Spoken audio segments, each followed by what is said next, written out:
Okay, I think everyone is here and it's 20 past, so let's start. So welcome, my name is Dominic and I'm on the growth team at DFINITY Foundation. So this is the public goods social impact session. So if everyone's right here, then please stay. If someone wants to be in another track, please move. In this session, we are going to experience the creativity of our hackathon participants to leverage the internet computer to tackle important societal challenges or to provide novel public infrastructure. The projects will be scrutinized by our amazing judges coming from lots of different backgrounds. We have Alexandra Kons from Be in Crypto, Danny Rosehandel from CV Labs, Droben Eliyahu from Simplex, Jasmine Gong from Binance Labs, and Annalie Chavez from Brain Trust. I hope I pronounced everyone correctly. But now it's time to get to know our 7 finalists. These are the teams who are going to pitch their projects today. And this is also the order of presentation. So first we will have Crowdfund NFT. Then we'll have AstroX presenting their proof of personhood. Then Carbon Crowd presenting the internet computer footprint, followed by Factive, Metamob, IC Maps, and IC Scan. So, but before starting off, let's remind you once more about the rules. So each presenter has 6 minutes for their demos, and this will be followed by a 3-minute Q&A session with the judges. Please be mindful of time. We have to be pretty strict, or we have to be very strict there because it has to be fair to all of the participants. I will message you 1 minute before your time is up for the demo presentation.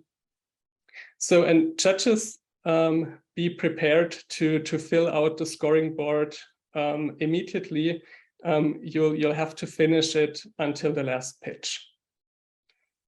So finally, before kicking off, for your information, the session is already being recorded, but only the speakers, judges, and panelists will be visible. So now I'm done talking. So let's kick things off. Crowdfund NFT, please share your screen. Hi, everyone. We're Crowdfund NFT, and we are a crowdfunding platform built entirely on the internet computer blockchain. This is our main website where you can check out all of the projects that are currently crowdfunding, that are going live soon, or that have completed a crowdfunding route. We have projects already for art, gaming projects, music. We even have some Supernova projects that have been successfully funded. And anybody can come in and submit a project here. We will ask project creators to fill in a KYC form in order to get their identification information. So here's an example of a project. We run an all or nothing model. Either the crowdfunding round is successful, in which case project creators get their funds, or the crowdfunding round does not reach its goal, in which case backers are automatically reimbursed. We're also a rewards-based crowdfunding platform. So project creators have to commit to delivering a set of rewards in exchange for participation in the crowdfunding round. In this case, IC Apps is promising free project promotion on their website, early supporter badge, discounts, bonuses, and airdrops. In the event that the crowdfunding round is successful, not only will project creators get their funds, but backers will be delivered an NFT. That NFT serves as an access token to their rewards.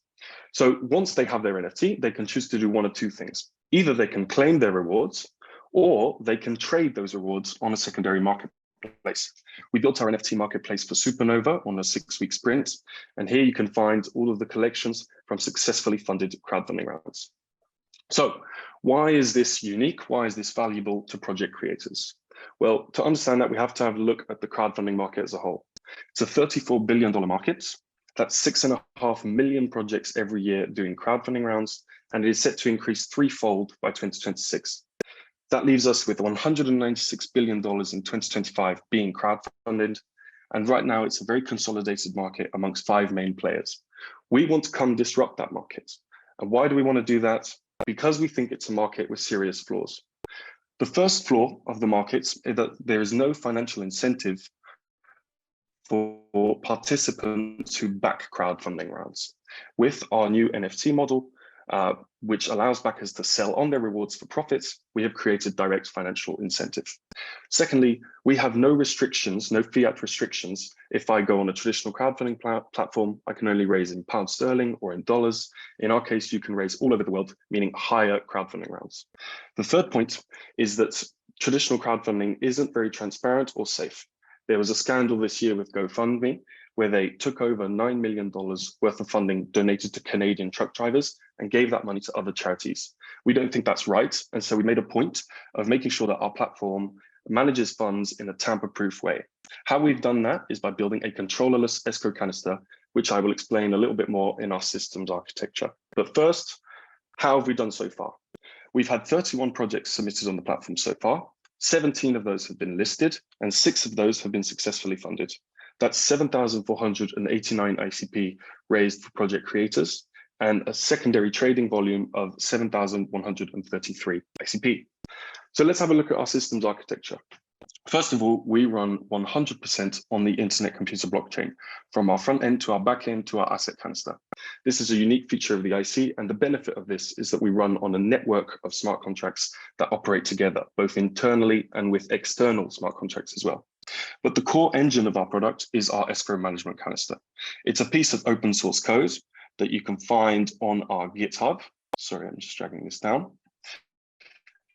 It's here. And we've made it open source and verifiable for users. And what it does is that it creates an escrow canister for each new crowdfunding project. That escrow canister is tamper-proof because it is black hole and controllerless. The Crowdfund NFT team cannot alter that code. And on the other side of things, when a participant comes to donate to a crowdfunding round, we create a sub-account for that participation that can only be taken from the escrow canister. So only the escrow canister can control that sub-account. Now, the escrow canister has 2 main triggers. Either the crowdfunding round is successful, in which case the money goes to project creators and the NFT is minted to backer wallets, or the crowdfunding round is unsuccessful, in which case sub-accounts automatically reimburse participant wallets. The advantage of having sub-accounts in this way, there's 2. First of all, it makes reimbursements simple and possible. Another unique feature of the IC is that it runs on a reverse gas model with a flat transaction fee, which allows a reimbursement model. We couldn't do this on a platform that has 30% gas fees, for example. The second main advantage of building sub-accounts is that it minimizes the incentive for hacking. Instead of pooling all of the funds together into one big pot, ready to get stolen, we distribute the funds across multiple sub-accounts, controlled only by escrow canisters that are black hole, controllerless, so it's extra safe. So what's our go-to-market strategy? First, we want to keep building within the IC ecosystem. We've mostly recruited IC-based projects so far and keep building out our tools. We want to have an admin console and NFT verification to allow project creators to track their rewards programs. We've launched our secondary marketplace on June 20th, which went really well. We've already seen some healthy trading activity there. Bitcoin integration is a massive plus for our platform because it opens us up to the Web3 ecosystem at large. We can replicate our growth strategy across other blockchain networks. And we want to then integrate stablecoins and fiat on-ramp payments to become the standard of crowdfunding, really start taking a chunk of the market share of GoFundMe, Kickstarter, and more. So time's up. Yeah, thank you, Luke. AstroX, would you share your screen, please? Good morning, good evening, good afternoon. I'm from AstroX, and we are building proof of personhood project. So today I'm presenting the project also known as POP, built by AstroX team. There is this very popular move to earn app this year. Let me show you what some of their users really look like.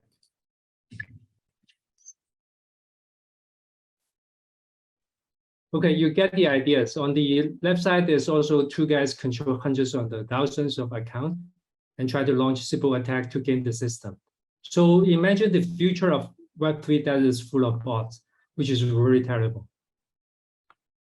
Can we solve this problem by relying on existing solutions such as the KYC provider to prevent simple attacks? Then let me remind you of the Equifax data leak. They are the major central credit bureau in US. With this data leak a couple years ago, nearly half of US population get impacted. And this actually happened even in Web3. Today I just found out my OpenSea leaked my email associated with my main NFT address because they use a centralized SaaS vendor. So we want to prevent that. These are the reasons why we are building POP, a public good that can prevent super attack with decentralized AI human detection powered by internet computer. Compared with centralized solution, POP is decentralized symbol-proof solution that doesn't store personal information on central servers. And compared with existing decentralized solutions such as BrightID or Proof of Humanity, POP is much easier for user to onboard and is scalable at the same time. So let me show you an NFT minting demo using POP. With POP, only real human user can successfully mint NFT. The site is live on the human.id. You can download our Android app from there to use the proof of personhood. And iOS is coming soon. Seems it's a bit challenging to use, to demo the app on Zoom. So I will show you a video, which is exact same user flow on the demo site. So we can log in with either internet identity from DFINITY or other wallets. Now we use actual XMe wallet. It's similar to on Ethereum, you use the MetaMask to log in. Now you have the account ID. Now we are minting. Then the user are required to scan the QR code.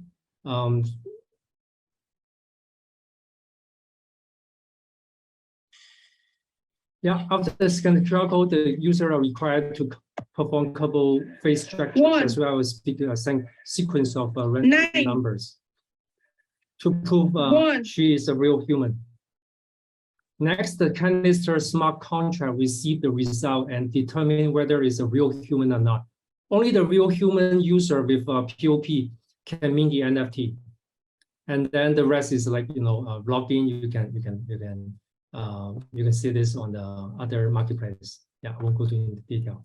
So this provides an idea what it does and the ease of use, and also because we build on top of DFINITY, so no user data ever leave the user mobile device. So we use a deep neural network for face detection and face tracking to detect real human interaction. Which is worth of mentioning is that during the reverse Turing test challenges, none of the face image and the voice data ever leave users' mobile device. Only the result of their liveness detection are sent back to the canister smart contract to determine the final result. And the whole POP is powered by internet computer.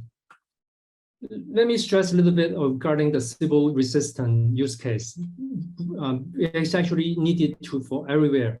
Besides what we demoed, the token airdrop, NFT launches, and even in the Discord anti-spams. Situation like distributing universal basic income, UBI, and quadratic funding also requires Sybil resistant. I myself personally very interested in DAO governance voting. Instead of one token, one vote, we need to have one person, one vote to prevent plutocracy. Recently, Ethereum optimism is moving to this governance direction as they will have citizen house for voting with which support one person, one vote. And all this use case requires Sybil resistance, which we believe is the building block of decentralized society. And here is our roadmap. We will partner up with as many projects as possible, such as NFT project, and also launch Discord, Telegram integration in Q3 for a larger Web3 ecosystem. We will also support proof of human uniqueness later this year, and we will also explore things like a zero knowledge proof and tokenomic in the future. And POP is built with Actual X, a team of engineers and entrepreneurs with Web3 development experience since 2018. And of course, most importantly, POP is built with love. Thank you. Perfect timing on the second, Bruce. So, judges, please ask your questions. Can I start? How scalable is this idea in terms of other fields? You have been talking about NFTs, but I can imagine that this is something that we can use in other fields as well. What is the next thing you want to tackle? Sure. Yeah, this solution is very scalable. So we have a comparison.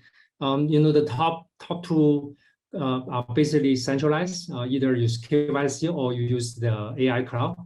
They are centralized, but they are scalable. And for us, because we use the AI technology, we do not require human coordination. And other two pioneers, they have been doing a lot of work in this space, but they all require human coordination. For example, Friday, you have to be on the same time with some other human to verify. So it's not scalable at all. And so that we believe our solution is really scalable. And in terms of the next big feature, right now, what we can prove is basically a user is a real human, but we cannot prove the uniqueness. So next, we're gonna provide the uniqueness of the human. That's why we have as a roadmap, we're gonna support the proof of human uniqueness later this year. Nice, thank you. And what about AI that is getting more intelligent? Could this maybe be a problem in the future? Yes, definitely. So we are just getting started. So for now, the majority AI is run on a client on the mobile, and because on Canister has some limitation. But we do want to explore to put the AI module entirely on Canister, so that this will be a really decentralized AI. People do not need to worry about well, my data owned by some entity, right? So it could be big. Big company or some government. So I think with this, we can really unlock many possibilities. Nice, thank you. What measures have you exactly taken to ensure data protection? For now, we actually do not, as you see the demo, the face, image, and the voice are not leaving your device. Only the result, because we basically taking smaller chunks. So we're sending some sequence of tasks, but the number generation is actually happening in the Canister, and so that actually we do not collect users like facial features. But later on, when we want to support the uniqueness, that we need to fingerprint users, like maybe facial, maybe voice. That we need to find a good balance for user willing to share the data, and for some service they want to use. So this is always trade-off. But for now, we only want to attack whether the account is a robot or is a real human. And by that, we're already solving lots of problems. Okay, thank you, Bruce. Thank you. So next one up is Carbon Crowd. Hi, everyone. I'm Orlando. I'll be presenting today on behalf of Internet Computer Footprint.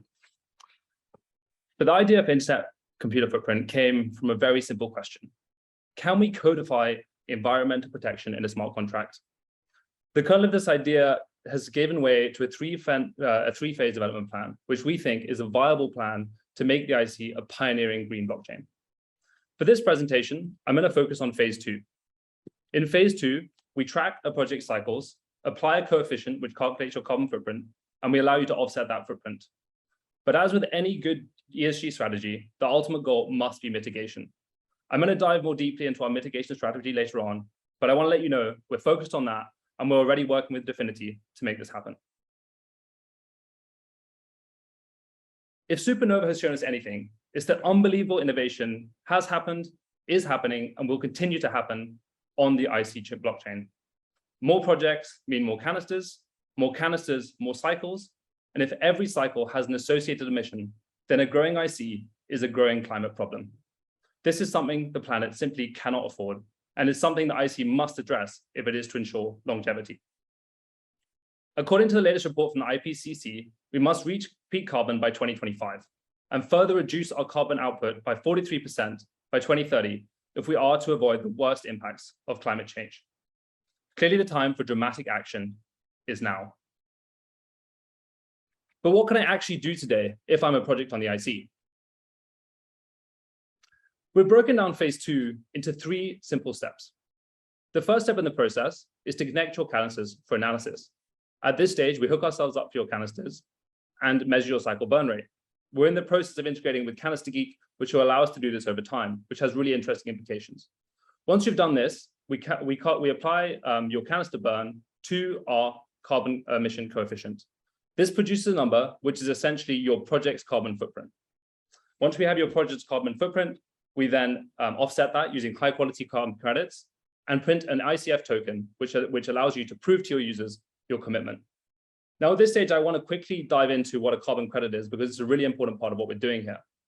Now, a carbon credit is essentially a digital certificate which proves that a project has removed a ton of carbon from the atmosphere or avoided it being emitted in the first place.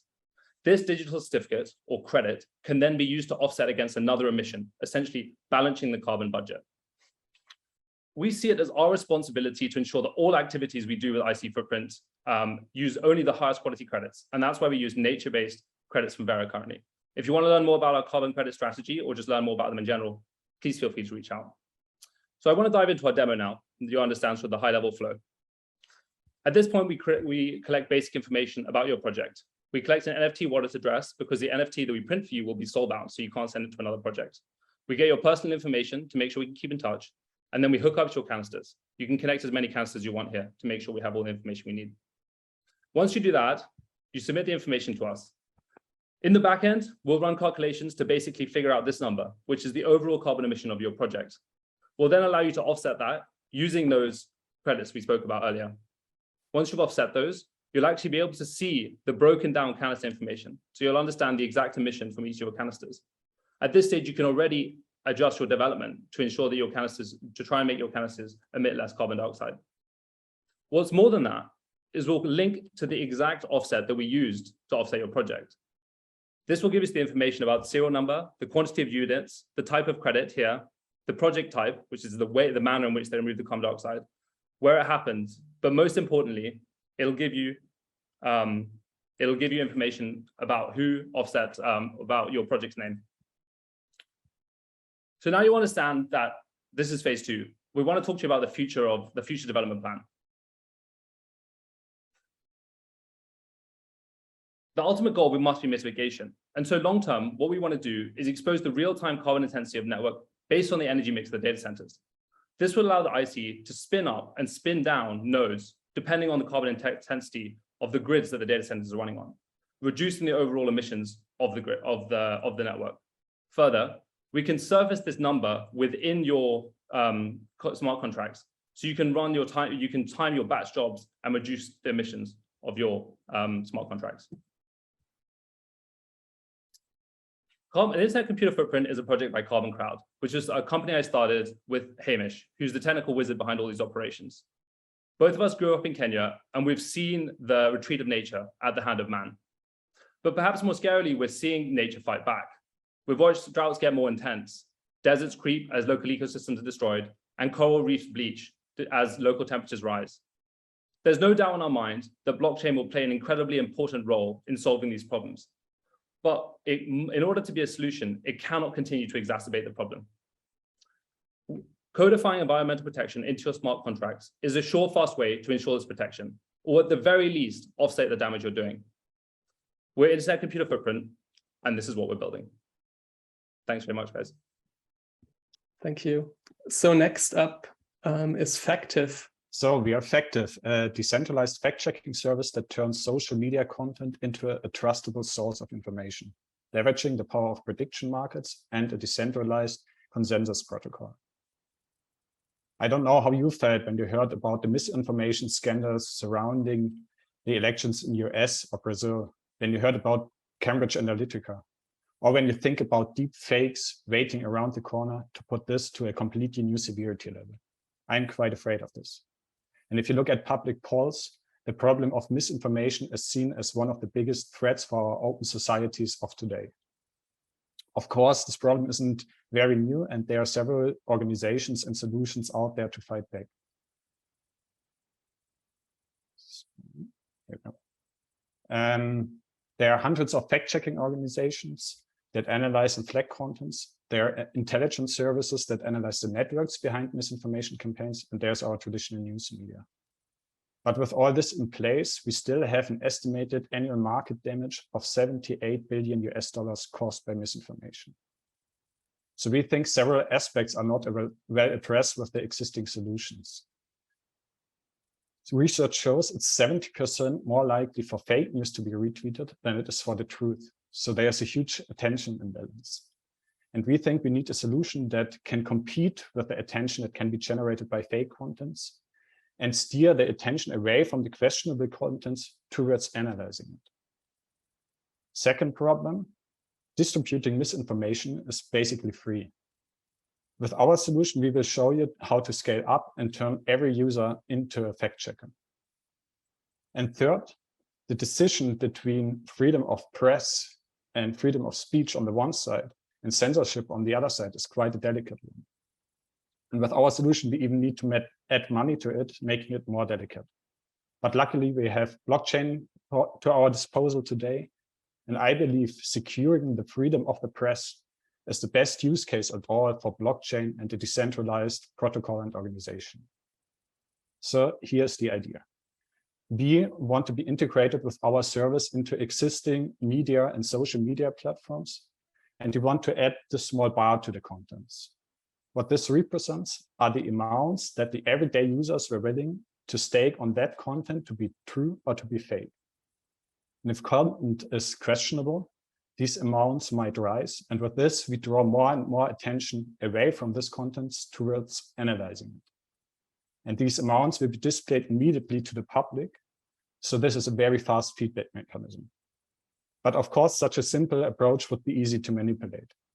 So in the overall approach, this only serves as a prediction market for the final decision that will be taken by our juror community.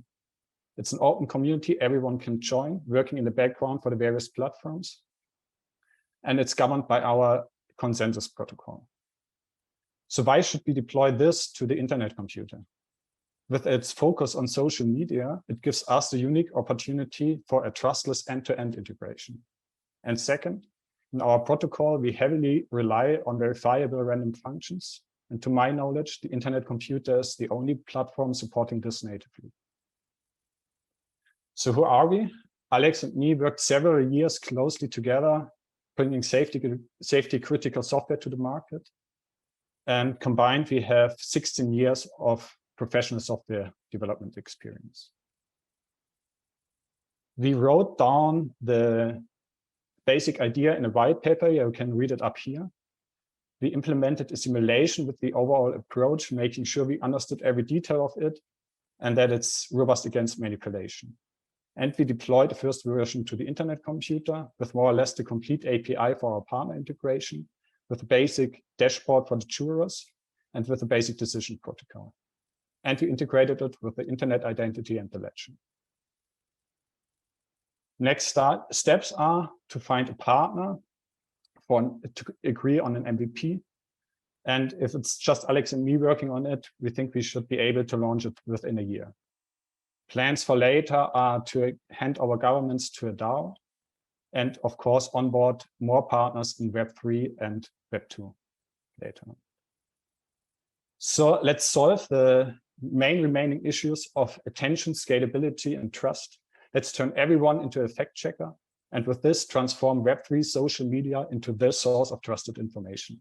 Vote for us, fund us, and partner with us. Thanks. Thanks, Tim. So next one up is V1 with Matama. Well, doing my English not being so good and with the complexity of the system, the app, I had to record a video, but I will return in the end, okay? Okay. All right. Okay, start? Start. Hi, everybody. I'm here to present you our entry in the hackathon. It's called Matama. It's a Web3 app that lets any user start mobilization by creating campaigns. The team is composed only by me at the moment. The main features are that we use an internet identity to authenticate users. We have 3 different roles. Campaigns have 4 different kinds: signatures, donations, votes, and fundraising. Vote campaigns can invoke external canisters, allowing them to be used by DAOs. Users can create places to organize campaigns. They can be restricted by email lists, DIP20 or DIP721 balances, and have optional terms and conditions. We also have our Matama token, the MMT, that's used to reward users and be staked by moderators. Now the demo. So let's do a quick demonstration. This is the front page with the top campaigns. You can create a new campaign directly from here. We have no time to create a new one. You can start exploring campaigns. Here, for example, you can filter by partial title, by categories, and by place. You can change the charting. Here you can see an example of a campaign. It's a fundraising one with tires. You can, for example, buy this one. Alright, it will appear here. If you delete, it will be refunded to you. You can also edit the message, or you can report anything. You can report the campaign, you can report the interactions, even the updates that the author can create. You can also promote the campaign, putting it at the top. You can share the campaign. This is a donation campaign. You can see your balance, all the donations. Here, for example, we have a signatures campaign. Users can sign only once. It should fail. Failed because even as anonymous, I can sign twice. Now this is a vote campaign. Again, users can vote only once. Here we have the places where campaigns are organized. For example, Brazil. For example, at school, it has terms and conditions that must be agreed. This one is another donation campaign. Also, places on a global view. The creator can edit the campaigns. Users have all lists of places, votes, signatures, fundraising, donations, campaigns, everything they created. At the reports page, users can view the reports they opened, the reports opened against them, and they can also sign up as a moderator. To sign up, they have to stake. Now, I have to agree to the terms and sign up. There will be a new section with reports to be moderated. These reports will be selected randomly. At the profile page, users can stake, transfer, and withdraw their MMTs. For example, here, you can stake. The balance was updated. Transfer to another wallet, and we can withdraw.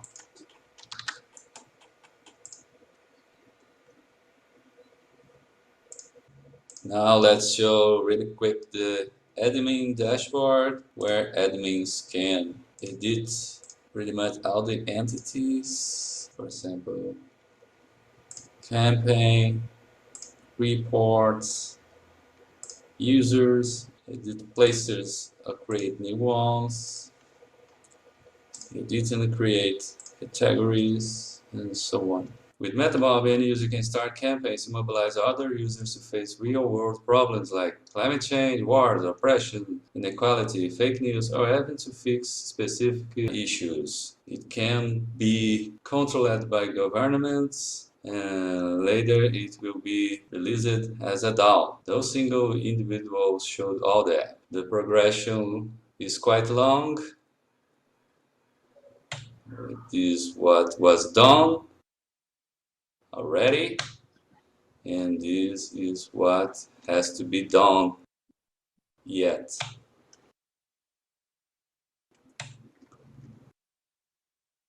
Next steps.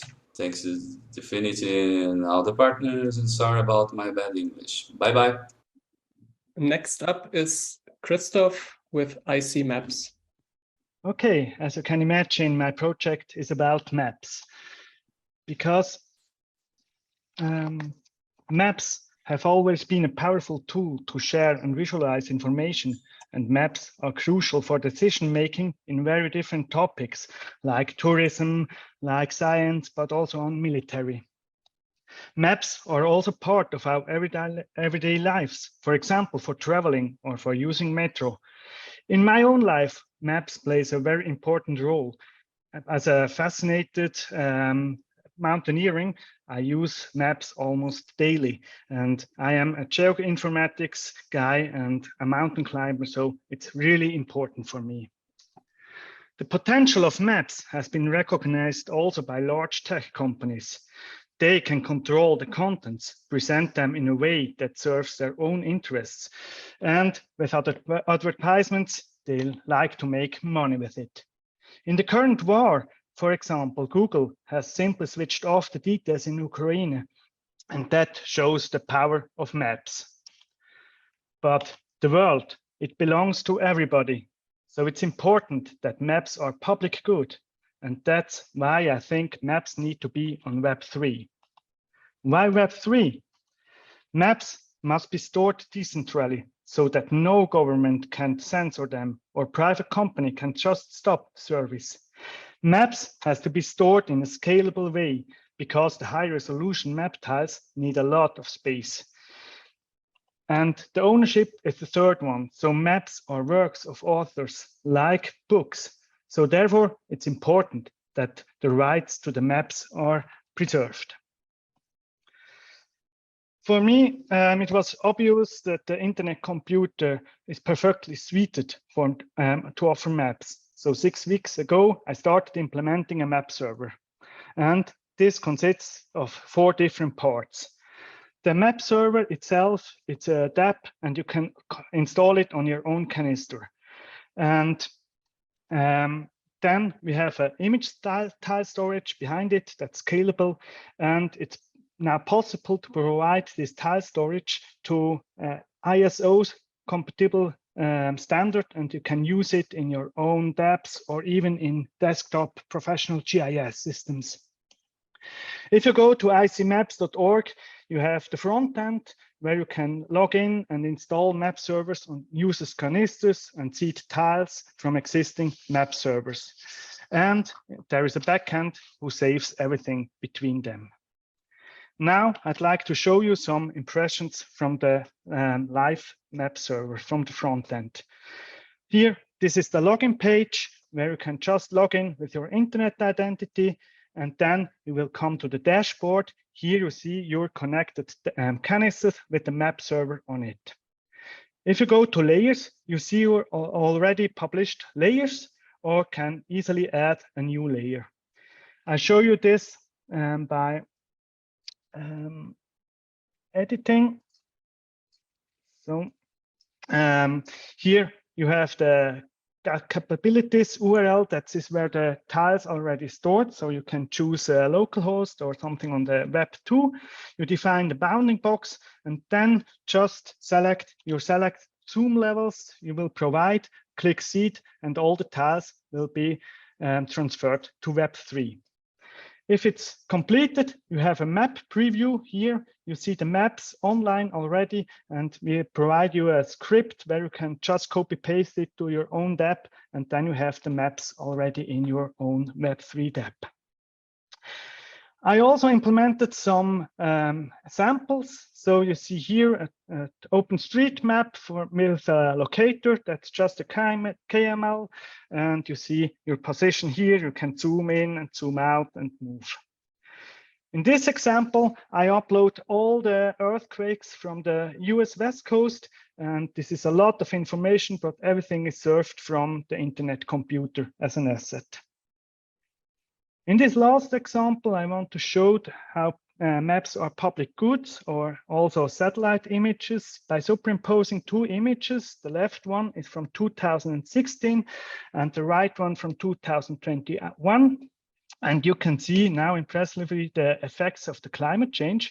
If I slide here, you see this, the glaciers are melting between these 7 years. And I think that's a good sample to show that it's important to publish maps on Web3. So who will use maps on internet computer and who will pay for cycles?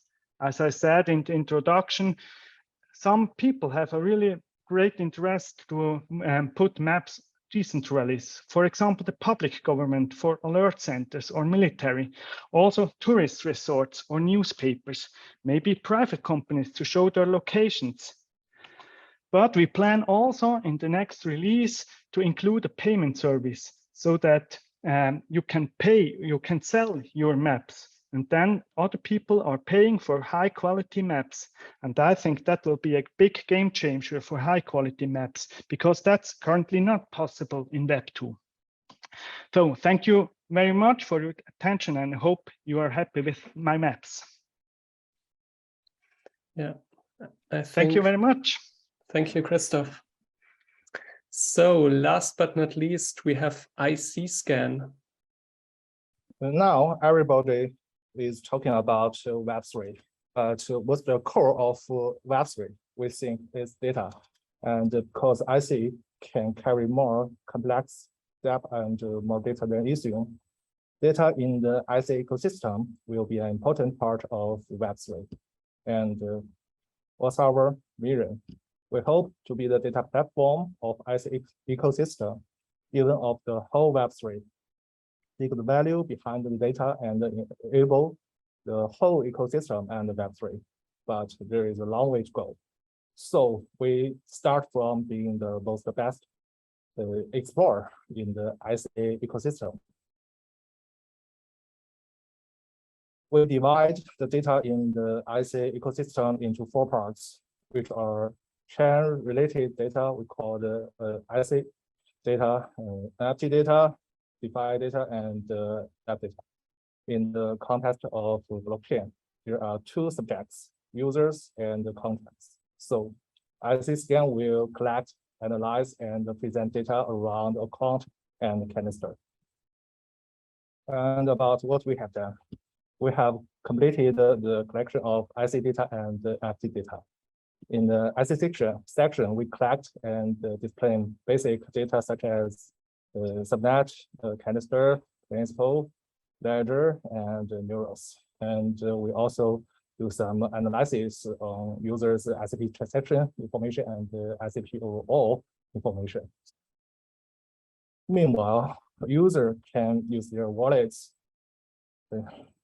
User can use their wallets to interact directly with canister server SSCAN.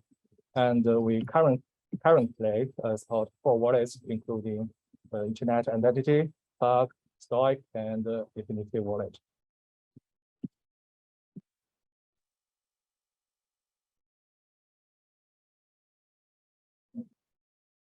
Okay. And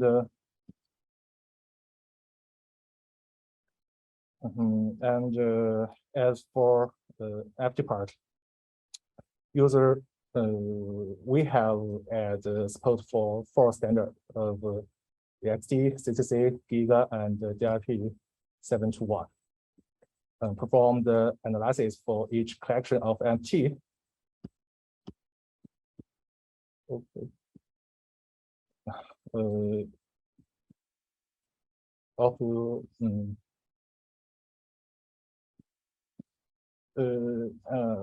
Yeah, and track the transactions information for each FT. Moreover,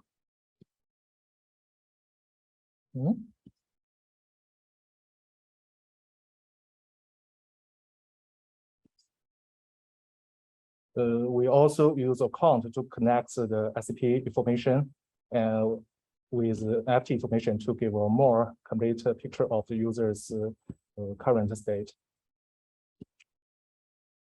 And in future, we will associate more data with account and present it to users.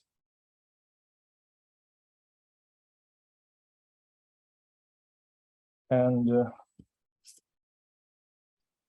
moreover, we want to be not only an explorer. After collecting enough data, we will further analyze the collected data and provide the result of the analysis as a service to user, enable the entire ecosystem. In this process, we want users to participate by tagging their data and authorizing us to use their data. And we will reward those who provide help with NFT or token. And the whole process will be recorded on the chain. And as for our roadmap, in Q1, we completed the project launch and developed the Icicle Go agent SDK. In Q2, we completed the asset data and NFT data sections, and in Q3, we will complete the DeFi data, especially token and DEX section, and began exciting top projects in the IC ecosystem and opening up user tagging function. And in Q4, we will do further analysis of data to provide API for other projects. And about our team, IC team is a sub-team of Mix Lab, which is a Web3 technology team which focus on research and development in Web3 direction. Currently has about 20 people. Most of us are developers, and our technology stack covered IC, Ethereum, Flow, and so on. And about cooperation, currently, Entreport, SCP Swap, Plug are already using the data of ICScan. We have also accessed the current mainstream wallets and NFT standards. And if you have any questions, connect us. And that's all. Thanks. Okay, so if there's really no question, then thank you all for this amazing work and the presentations. So we will now take some time to deliberate the winner and forward this information. So judges, please go to the backstage. Please, only the judges go to the backstage. You see this icon in the lower part with the door. And the finalists and the audiences, please go back to the main session or to the lobby to enjoy the break time sessions. And then we'll meet again at 9:50 for the Grand Champion demo in the main session. The finalists will be notified via Telegram. Thank you all.